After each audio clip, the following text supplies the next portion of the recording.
Ashesha, who's standing by to take us through a list of all the stocks that were big buzzers in today's trading session.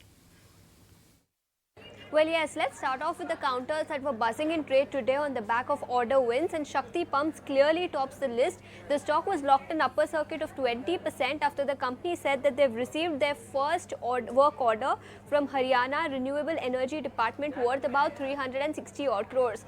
So on the back of this order win that came through, this counter was buzzing in trade today.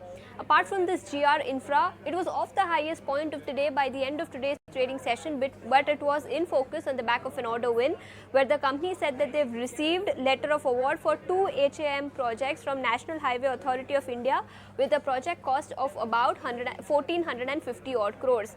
Apart from this, SBFC Finance, a recently listed candidate, was also gaining nearly 4 to 5 odd %.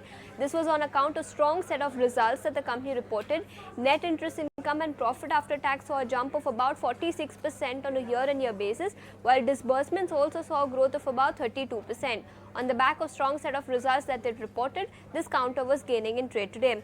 Let's also talk about Bombay Stock Exchange. It was soaring in trade today with gains of nearly 8 odd % after HDFC Securities upgraded the stock to a buy rating with a target price of 1250. They say that they expect BSE derivative segment market share to increase to 10% by the fourth quarter of FY24, and they expect revenue CAGR of about 19% over the period FY23 to 26. On the back of this brokerage upgrade that came in, BSE was also gaining in trade today. Lastly, let's talk about Gokaldas exports. The stock was gaining for the second consecutive session. Yesterday, it was locked in upper circuit of 20%. Today, it gained another 15% after it announced acquisition.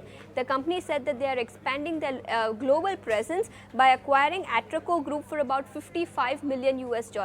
The company also said that it is a long-term positive for the company given the scale of the acquisition.